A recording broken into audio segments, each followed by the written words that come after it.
Dios les bendiga a todos. Gracias por estar con nosotros. Bienvenido una vez más al podcast de Donde Te Rescató Jesús. Aquí desde los estudios, desde la Iglesia Esperanza City Church en Lakeland. Se encuentra en la 635 North Wabash Avenue, Lakeland, Florida. Gracias por estar con nosotros en este día. Así que hoy tengo un invitado especial, un amigo personal, pero también un guerrero de Cristo. Tengo al hermano Carlos Rivera con nosotros. Bienvenido, Carlos. Gracias. Muchas bendiciones. Gracias por la invitación. Gracias por permitir que el Señor te usara para poder maybe contar un poco de la historia. Y un poquito nervioso, pero aquí estamos. Qué bonito poder compartir y hablar de dónde nos rescató Jesús, ¿verdad, Carlos? Amén, claro que sí. Así que lo primero que yo quiero que tú nos hables, Carlito, háblanos un poquito de tu entorno, de tu niñez, dónde tú naciste. ¿Tus padres eran cristianos, no eran cristianos? Háblanos un poquito de tu entorno. Mira, obviamente soy de Puerto Rico, nacido en Aguadilla, Puerto Rico, criado entre Aguada y Aguadilla. Y pues, para serte sincero, de verdad no vengo de una familia súper buena donde mis padres siempre me brindaron cariño, me brindaron amor. Nunca me faltó nada. Padre y madre trabajadora todo el tiempo. Pero como tú mencionaste, lamentablemente no estaba la presencia, no estaba esa presencia del Señor en mi hogar. Y eso trajo muchas cosas. Maybe a diferencia de otras personas que habían estado aquí, que te podrán contar que el Señor lo sacó del vicio, que lo sacó de... Yo no te puedo decir que yo vengo de un hogar donde me maltrataban, porque no. No puedo decir que vengo de un hogar donde me hablaban mal, donde no se preocupaban por mí, porque no es cierto. Pero con todo y eso, para que la gente pueda entender que aunque podamos venir de un hogar que es bueno, ser bueno no es suficiente. Yep. Entonces, a pesar de que yo tenía siempre ese amor y ese apoyo de mis padres, pero lamentablemente faltaba esa otra parte, que era el amor de Cristo. Y eso, pues, eventualmente trajo muchas situaciones en mi hogar, que fue lo que me llevaron como tal a merodear, como decimos, por el mundo equivocado. Y lo gracioso es que exactamente frente a mi casa, que yo te puedo decir que me puedo sentar en el balcón de mi casa y puedo escuchar el servicio de una iglesia presbiteriana frente a mi casa. Y pues, yo puedo decir porque al costumbre, pues mi mamá me mandaba a la iglesia todo el tiempo. Hasta que llegó un momento, pues, donde ya yo tuve la mayoría y dije, ¿sabes qué? Yo no quiero ir más nada. Porque yo me sentí obligado. Como no había esa raíz en el hogar, pues yo lo veía como una obligación, como un castigo. Era una familia, un buen entorno, pero sin temor de Dios. Un buen entorno sin temor de Dios. Entonces, como te dije, eso trajo muchos diferentes problemas más adelante en mi hogar. Y ya como tal, mis papás dentro de sus propias vidas, dentro de su propia niñez, ya traían ciertos traumas con ellos que ya los traían arrastrando por generaciones. Y pues después de cierta edad, se empezaron a salir a flote dentro de nuestro hogar y dentro de mientras yo estaba creciendo. Y quiero decir este paréntesis porque por si acaso mis papás y mi mamá lo ven, yo con el tiempo aprendí. Yo a ellos no los culpo de nada de lo que pasó. Porque con el tiempo el Señor me hizo entender que alguien no puede dar lo que nunca recibió. Y aunque por mucho tiempo yo tuve como que esa pequeña pelea conmigo mismo tratando de entenderlo, hasta es que el Señor me dijo, mira, si ellos no lo tuvieron, ¿cómo te lo pueden dar a ti? O ¿cómo van a saber cómo dártelo? Y yo sé que sí, cometemos errores, pero yo a ellos los amo con el alma. Yo no los culpo de las situaciones que pasaron. Pero son cosas que el Señor usó para traerme a donde estoy ahora. Y estamos bien claros que uno no nace con un manual para ser padre. Eso se va aprendiendo. Y qué bueno que tú puedes reconocer que venían de un entorno, una buena familia. No tenían temor de Dios porque no conocían. Carlito, ¿y cómo en tu juventud? ¿Cómo fue tu juventud? Mira, dentro de esos mismos, que aquí fue como tal, yo diría como eso de los 12 años, como te dije, empezaron a resurgir ya esos traumas que mis papás traían. Y pues llegó una crisis bien fuerte personal en mi casa. Y como no había ese temor, y mira, como nos dice como nos dice la Biblia en el Salmo 46, bien claro, Dios es mi amparo. El que me da es mi fortaleza, el que me da fuerza. Y me gusta como lo dice la Nueva Traducción Viviente, que dice, Él está dispuesto a ayudar cuando hace falta o cuando no tiene fuerza. Siempre está disponible. Siempre está disponible. Y lamentablemente cuando llegó a situación personal en mi casa, pues no teníamos refugio porque no estaba Jesús en el hogar. Y pues se trató de resolver como un ser humano lo pudiera resolver. ¿Entiendes? Con su propia fuerza. Con su propia fuerza y sabiduría, la sabiduría de ellos. La sabiduría de la carne de uno. Sí. Que era la que existía, la que había ahí. Que era lo que había porque no tenían nada más. Ajá. Y se tomaron ciertas decisiones en mi hogar. Mis papás se separaron. Y ahí como tal fue que como quien dice, todo empezó la alfombra empezó como a desenrollarse. ¿Qué edad tú tenías más o menos, Carlos, cuando pasó esa situación yo tenía 12 años. Te pregunto porque, pues, cuando unos padres se separan, siempre eso trae una secuela. Sí. Mucha gente dice, no, pero sí las trae. No, claro que es, claro, sí la trae. Te digo, mira, aunque hubo la separación, mi papá siempre estuvo en mi vida presente. O sea, él no fue de estos padres que yo recojo y me voy. Él siempre estuvo ahí, él siempre estuvo para mí, para lo que yo no te puedo tampoco decir, no.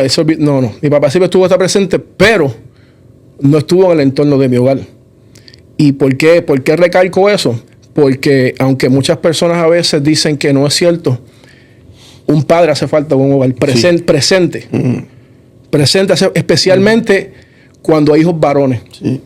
Hace falta un padre presente porque aunque se escuche maybe no muy bien, hay cosas que hombres entienden que a lo mejor a veces las mujeres no, porque no son hombres, y viceversa. Y falta ese carácter. Y falta el carácter. Entonces, al mi papá no estar presente físicamente en mi hogar, pues ahí yo empecé, primero que nada, yo me refugié en el gimnasio. Yo vivía en el gimnasio, yo salía de la escuela, yo corría para allá.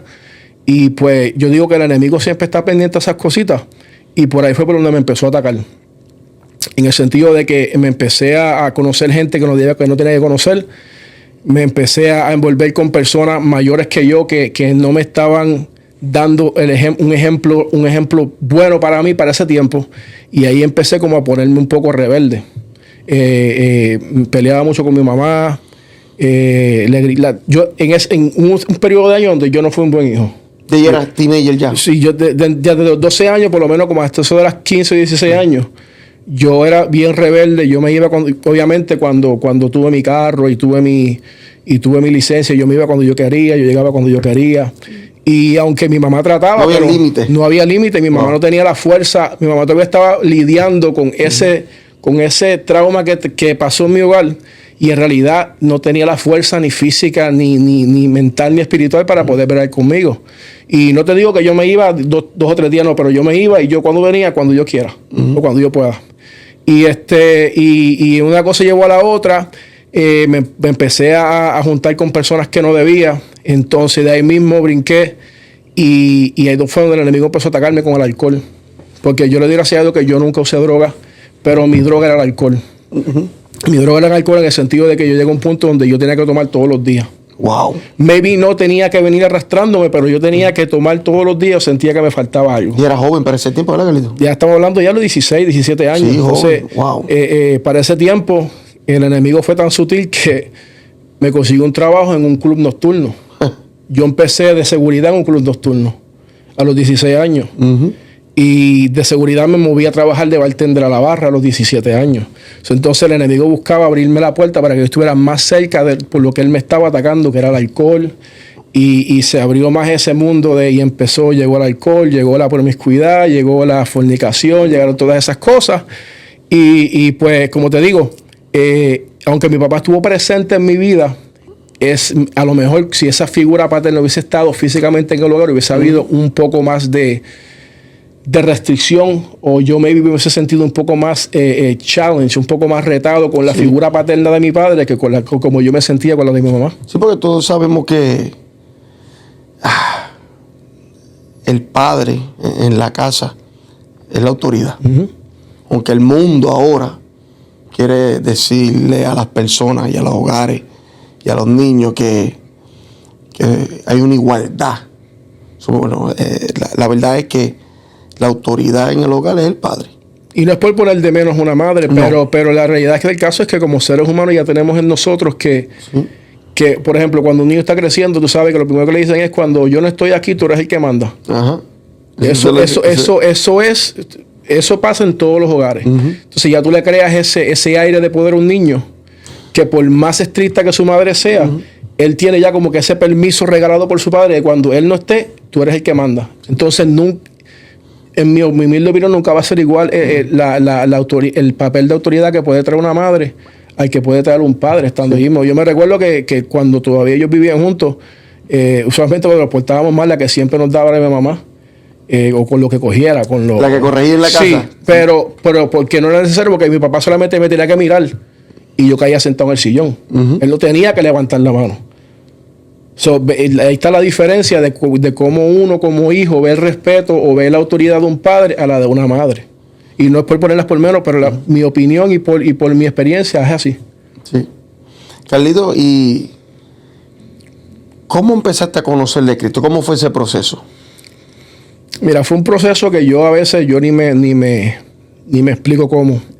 Siempre le voy a dar, y no sé si lo he mencionado cuando hemos estado en nuestras clases, pero y si en algún momento lo menciono por si acaso él ve esto, yo siempre le voy a dar gracias a Dios por mi primer pastor, José Hugo Velázquez. Él tiene una iglesia en Aguadilla, por los que son de Aguadilla, por donde estábamos, el famoso cable TV de Aguadilla. Y cuando estaba entre escuela intermedia y escuela superior, pero era pastor de una iglesia y sus 3 hijos iban a la escuela conmigo. Y como que de la nada salió un grupito y todos empezamos a ir a la iglesia. Entonces, no solamente que todos comenzamos a ir a la iglesia, sino que el Señor puso en su corazón, él compró, y esto sí lo he mencionado, él compró una guagua escolar y él nos iba a recoger a todos a las casas de nosotros, nos llevaba a la iglesia. Y por la noche nos volvía a repartir a las casas. Más o menos, ¿qué edad tú tenías para ese tiempo? Ya eran los 15, 16 años. Entonces ya yo empecé como en ese revolving door, que yo estaba un tiempo en la iglesia, me iba a hacer mis cosas afuera y volvía. Pero mi primera experiencia fue gracias a ese pastor, que él se dio la tarea, un pastor que trabajaba por el día, se dio la tarea de nos recogía, eran a veces 2 o 3 pueblos que él pasaba recogiéndonos. Wow. Y nos dejaba, y no era como ahora. Antes había un servicio los martes, los jueves, los viernes, los domingos por la mañana y los domingos por la noche. Y así fue mi primera experiencia como tal, que yo, y de la forma como yo vi que Dios lo usaba para obrar con las personas que necesitaban, el amor que él tenía, eso a mí me hizo crecer buenas raíces. Fue la mejor primera experiencia que yo pude haber tenido, o que el Señor me pudo haber brindado de lo que era estar con Él. O sea, podemos decir que el pastor empezó a sembrar esa semilla de fe. De fe, y también en tu corazón. En mi corazón. Y también funcionaba que los amigos míos iban a la iglesia. Los amigos míos iban a la iglesia, y era pues como que para ese tiempo uno no se sentía tan raro porque tú no eras el único. Éramos un grupo como de 8 o 10. Siempre estábamos juntos o siempre salíamos juntos, o por lo menos también uno no se sentía tan raro ya en escuela superior, escuela intermedia, ser el único que el que va a la iglesia. Pero ya por lo menos no se sentía tan raro porque éramos un grupito. Carlos, ¿y cómo fue que entregaste tu alma a Cristo? ¿Fue un llamado? ¿Fue un día en la iglesia? ¿Cómo fue ese encuentro personal con el Señor?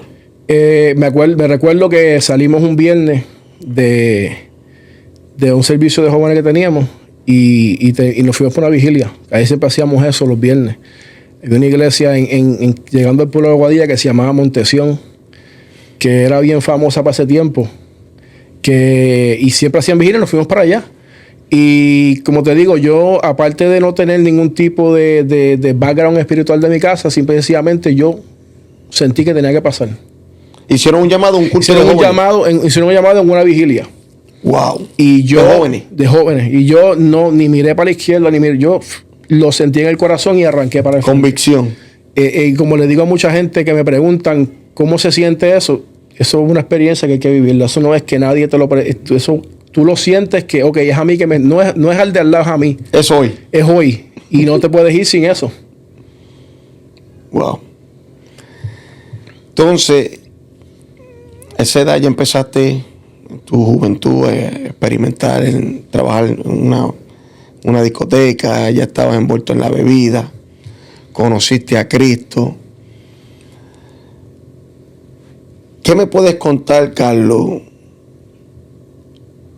de quién es Carlos hoy Rivera? Yo sé lo que tú haces hoy.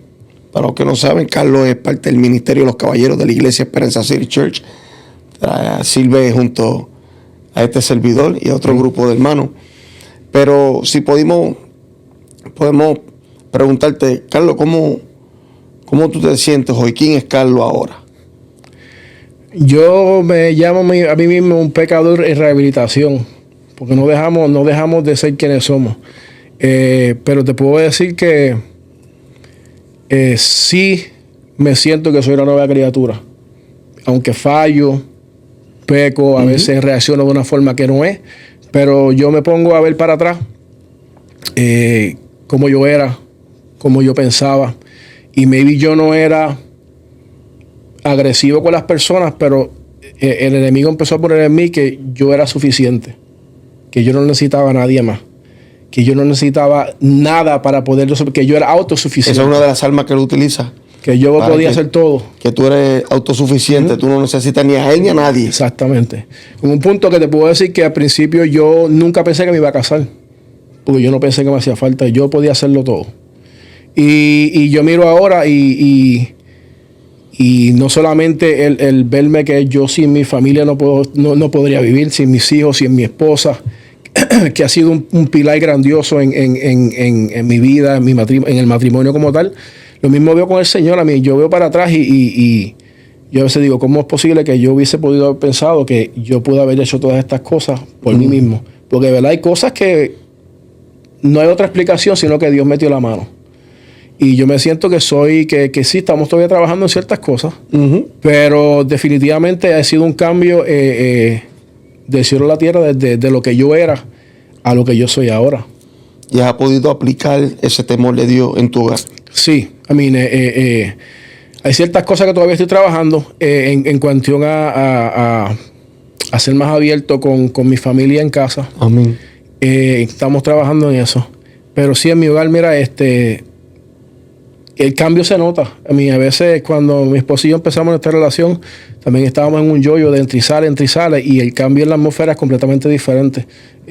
Sin Dios lo que hay es pelea, discusiones, malos entendidos, gritería.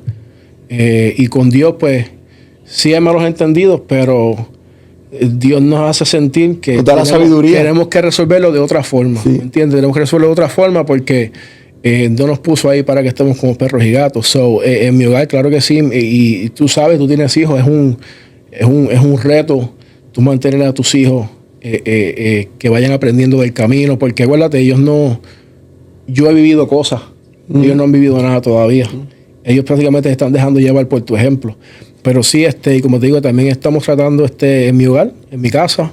No viajo mucho, pero estamos tratando de poco a poco también instruirles lo mismo a ellos. Entonces podemos testificar en esta noche que cuando llega Dios a nuestras vidas, a nuestro hogar, tiene que haber un cambio. Llega un cambio a nuestras vidas. Somos la luz. Si no hay un cambio, Dios no ha llegado. Amén. Simple y sencillamente. Si no hay un cambio, lo que hubo fue una cosquilla y una sensación. Porque no hay forma que Dios llegue a un sitio y no cambie algo. No hay forma. Aunque sea el más mínimo cambio, va a haber un cambio. Algo tiene que cambiar y obviamente ese cambio está de nosotros en seguirlo alimentando. Pero si tú sentiste algo hoy y mañana no lo sientes, eso quiere decir que no lo sentiste de verdad. ¿Qué le diría a esas personas, Carlos, que están pasando por ese momento, por una vida desorganizada, que está bebiendo, están aquí, están allá, una inestabilidad grandísima en su vida, que ellos creen que no es posible poder tener un encuentro con el Señor y entregar su vida a Cristo para que haya un cambio en la vida de ellos? Que solamente, mira, hay que darle una oportunidad.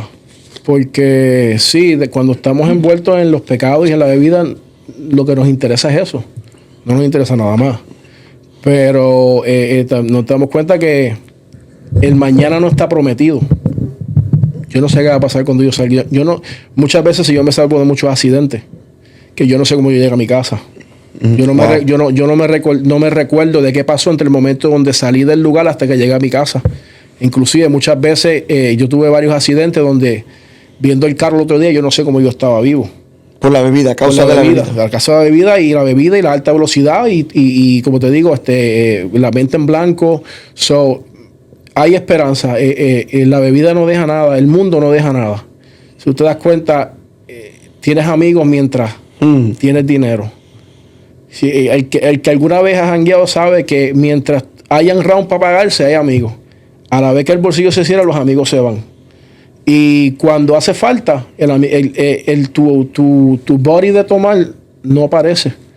Porque en todas las veces que yo necesité, ninguno de los que iban a tomar conmigo apareció al lado mío. Hubo una vez que me recuerdo que tomé tanto que cuando llegué a mi casa, lo único que hice fue vomité todo mi cuarto. Wow, Carlos. Estuve que al punto donde mi mamá me tuvo que llevar al hospital. Estaba intoxicado. Estaba intoxicado de tanta bebida. Y cuando me desperté por la mañana no estaban mis amigos ahí que estaban viviendo conmigo. La que estaba era mi vieja al lado mío. Wow. Yo sé que se siente bien en el momento, pero ese gustito es temporero. Y Dios siempre está con nosotros. Dios siempre nos está chequeando. Dios nos da la soga, pero nos está chequeando. Y Dios nos salva de muchas cosas. Sí se puede. Solamente uno tiene que decidir, uno tiene que tomar la decisión. Tiene que decir, ¿sabe qué? Ya no más. ¿Es posible vivir una vida con Cristo? Claro que sí, 100%. No es fácil, pero se puede. O sea, de que se puede, se puede. Y todos nosotros, tú, yo, somos testamentos de que sí se puede vivir una vida con Cristo. Pero pues va a requerir trabajo de parte de nosotros. Carlito, y después de haber testificado de dónde te rescató Jesús, ¿en qué ministerio estás sirviendo en la iglesia?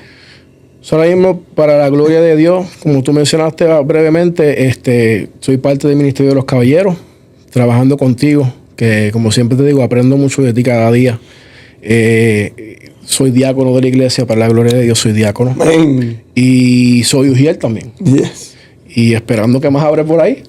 Pero gracias a Dios estamos en esos 3 ministerios hasta que Dios diga. Qué bonito. Carlos, te voy a hacer 2 preguntas. La primera es, si hay alguien que tienes que pedirle perdón, ¿a quién tú le pedirías perdón? Por tu pasado. Y maybe esta va a ser la contestación genérica de todo el mundo, pero es real. Primero que nada, perdón a mi mamá. Porque por todas las cosas que yo le hice pasar. Y me recuerdo que una vez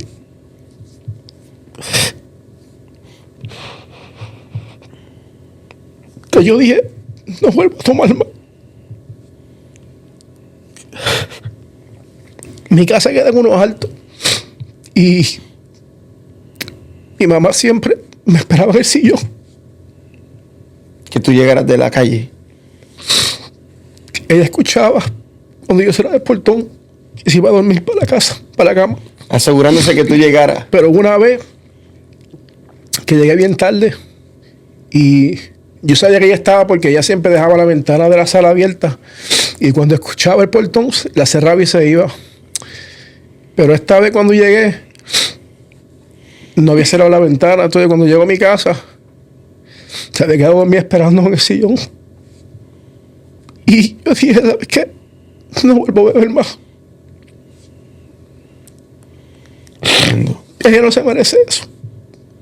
Mi mamá trabajaba 8 y 10 horas al día.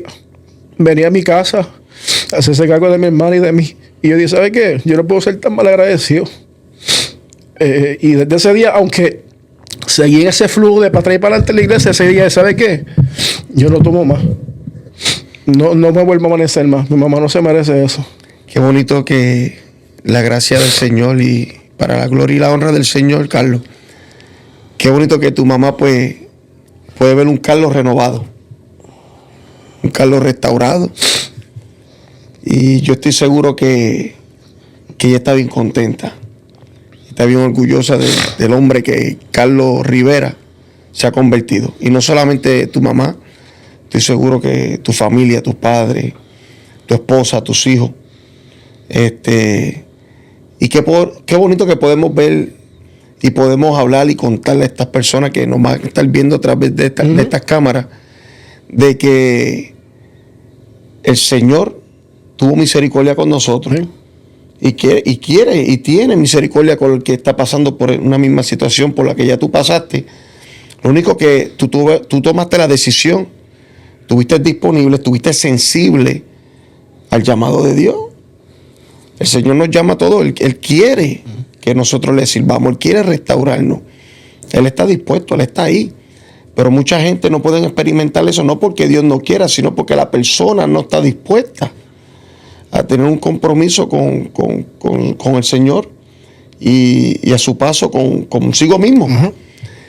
Y qué bueno, Carlos, que el Señor te dio la oportunidad de que tu familia te pueda haber reivindicado, te pueda haber restaurado. Y eso solamente lo puede hacer Cristo. Nadie más. La sangre de Cristo tiene poder para cambiar, restaurar y para perdonar. Y qué bueno que ya eso quedó en el pasado. Y que el Señor te restauró y ella puede verlo. Amén. ¿Me entiendes? Y qué bonito que tenemos esa oportunidad, Carlos. Yo también fallé mucho. Yo me acuerdo la primera vez, yo no sé si Winston se acuerda, la primera vez que yo tomé un micrófono en la mano para predicar, para hablar sobre mi testimonio. Yo le pedí perdón a mi familia. Por primera vez en mi vida. Desde el altar. Tuve la oportunidad de darle testimonio. Y qué bonito se siente tener esa oportunidad de decir, ¿sabes qué? Perdónenme. Pero yo sé que ellos están contentos, igual que tu familia, porque han podido ver el nuevo hombre que somos nosotros ahora en Cristo. Amén. Y eso nos debe de dar una alegría inmensa. Es un privilegio poder decir de dónde te rescató Jesús. Y le damos gracias al Señor por eso. Y Carlos, para mí es un privilegio poderte llamar amigo. Tú eres mi hermano. Amén. Pero también más que un hermano, era un amigo, una persona que nos podemos sentar a hablar, dialogar, compartir. Y le doy gracias al Señor por tu vida, Carlos. Y qué bonito que el Señor, pues mira, hizo la obra en ti. Y la continúa haciendo porque no se va a perfeccionar esa obra, ¿verdad? Hasta que estemos con Él. Y le damos gracias al Señor por eso. Entonces, Carlito, ya hablamos de si tú tuvieras la oportunidad de pedirle perdón a alguien, ¿a quién lo haría? Pero también como hombres de Dios y agradecidos, ¿verdad? Si hay alguien que tú quisieras decirle gracias, gracias. Yo sé que nosotros tenemos para decir gracias a muchas personas. Sí. Pero si hay alguien específico que tú dices, no, yo quiero darle gracias a esta persona y por esto, ¿quién sería, Carlos? Obviamente, aparte de darle gracias a Dios, que eso no se puede quedar. Amén. Dos personas, a mi primer pastor que mencioné al principio, que gracias porque él se dejó usar, porque él fue sensitivo a la obra que Dios puso en su vida. Sembró esa semillita en el corazón. Sembró esa semilla y ese esfuerzo. Y también, mira, gracias a mi esposa porque no solamente ha tenido que soportarme todos estos años, sí, pero como todo matrimonio, dentro de todos los retos que tenemos, y a veces cuando a veces mis brazos se han cansado, ella ha estado ahí para aguantarlo y ella muchas veces ha llevado el peso espiritual en lo que yo he recuperado fuerzas. Muchas gracias a ella. Ella sabe que la amo con el alma, con el corazón y que a pesar de que no siempre estamos de acuerdo en todo, pero yo estoy seguro que yo no me queda duda que yo sé que Dios la puso ahí en mi camino para mí. Amén. Carlos, qué bonito es ver que el enemigo tenía un plan contigo. Pero nuestro Dios, el Dios que servimos, es un Dios de propósito. Y qué bueno que su mano se extendió y su misericordia, ¿verdad? Allá te alcanzó. Y le damos gracias al Señor por eso. Y qué bonito ver a un Carlos restaurado, que el Señor dijo, ¿sabes qué? Ahora yo te voy a sacar de ahí para que le cuente a la gente de dónde te rescató Jesús. Amén. Carlito. Así que para ir cerrando ya, yo siempre le pregunto a nuestros invitados si tienen un versículo de la Biblia favorito que les guste más que otro. Yo tengo uno siempre: el ángel de Jehová acampa alrededor de todos los que a él le temen y Él nos defiende. Ese es el mío preferido, brother. ¿Tú tienes uno favorito? Sí, Isaías 41:10. Ajá. No temas porque yo estoy contigo. No desmayes porque yo soy tu Dios que te fortalezco. Siempre te ayudaré, siempre te sustentaré con la diestra de mi justicia. Aleluya. Entonces, sin importar lo que pasa y sin importar cuán oscura sea la situación, yo siempre trato de recordarme de eso, que las promesas de Dios siempre, siempre pasan. Y a pesar de que se toma un poquito, yo sé que siempre está ahí para mí y para los míos. Amén. Pues Carlos, muchas gracias por estar con nosotros. Carlos, mantente firme y constante. Así dice la Biblia. Mantente perseverando en Cristo. Van a venir momentos difíciles, pero Él ha prometido estar con nosotros. Amén. Todo el tiempo. Gracias por estar con nosotros, y ustedes una vez más les damos las gracias por estar con nosotros en este podcast de Donde Te Rescató Jesús. Así que Dios les bendiga. Tenemos servicio los domingos a las 9 y los domingos a las 11 de la mañana y los miércoles a las 7 aquí en la Iglesia Esperanza City Church de Lakeland, donde la dirección es 635 North Wabash Avenue, Lakeland, Florida. Dios les bendiga y gracias por estar con nosotros. Bendiciones.